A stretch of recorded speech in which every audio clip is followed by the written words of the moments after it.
Salam dan bahagia, perkenalkan nama saya Anissa Nukumala Dewi dari Prodi Agribisnis dengan NIM 20200.006. Saya di sini akan menjelaskan mengenai praktikum acara 3, yaitu tentang gejala penyakit pada tanaman.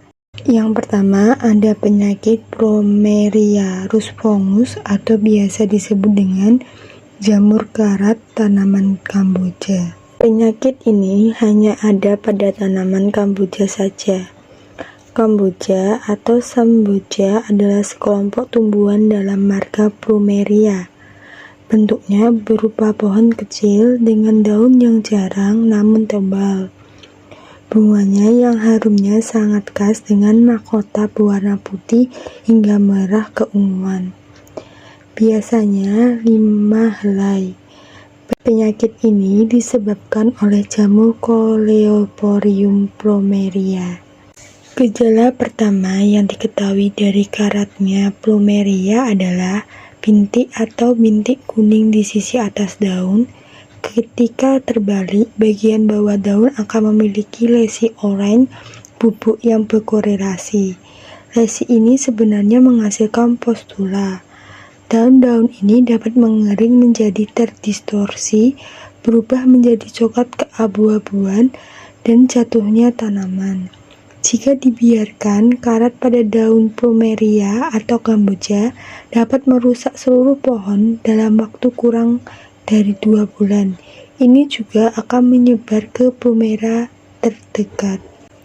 Kedua, ada penyakit karat merah yang disebabkan oleh cendawan Cephalorus mycoidea Kars dan alga Cephalorus virescens.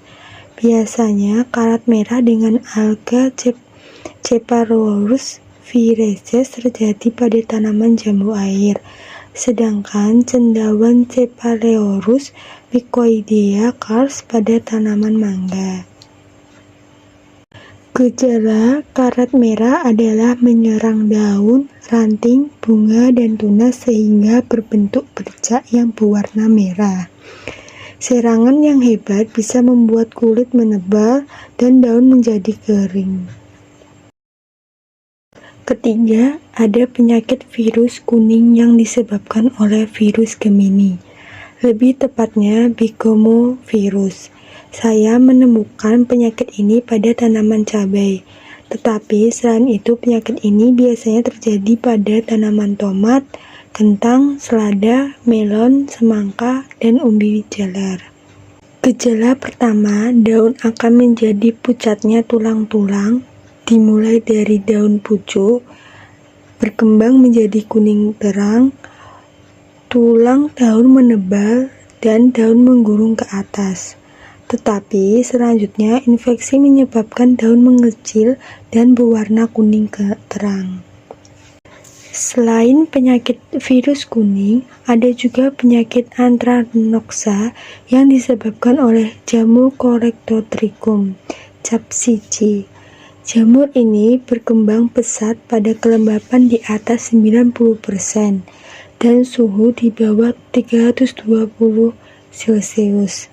Jamur Colectotrichum capsicum dapat bertahan hidup di dalam tanah, sisa-sisa tanaman atau buah yang telah terinfeksi. Penyakit Anthranoxa ada di tanaman cabai, yang ditandai dengan munculnya bintik-bintik hitam kecil melingkar pada kulit buah yang menyebar ke arah sumbu panjang, sehingga menjadi lebih kurang berbentuk elips. Saat infeksi berkelanjutan, bintik-bintik menjadi menyebar dan abu-abu hitam atau kehijauan maupun kotor, atau dibatasi secara mencolok oleh garis luar hitam tebal dan tajam berwarna hitam atau jerami yang lebih terang. Penyakit ini lebih mungkin berkembang pada buah yang matang. Yang kelima, ada penyakit embun tepung yang disebabkan oleh jamur Uncinula necator dan Erysippe necator. Penyakit ini menahan musim dingin pada mata tunas, daun atau batang tipis, dan mulai infeksi ketika musim semi tiba. Saya menemukan pada tanaman anggur, tetapi bisa terjadi pada tanaman lainnya seperti apel, mint timun, dan tomat. Gejala serangan penyakit ini biasanya dimulai dari daun bawah yang kemudian terus menyebar ke daun yang lebih muda atau ke bagian atas. Gejala saat fase infeksi awal muncul bercak-bercak berwarna hijau terang sampai kuning terang yang terlihat pada bagian atas permukaan daun tua. Gejala lebih lanjut, daun yang terinfeksi meringkuk ke atas dan terlihat jelas pertumbuhan jamur berwarna putih pada bagian bawah daun. Daun yang muncul-muncul bercak kuning tadi berkembang menjadi nekrotik atau mati dan gugur. Pada serangan yang parah, tanaman akan nampak gundul karena hampir semua daunnya rontok. Selain daun, ujung tunas akan kering. Dalam musim hujan seperti sekarang memicu epideminya. Sekian penjelasan dari saya. Terima kasih. Salam dan bahagia.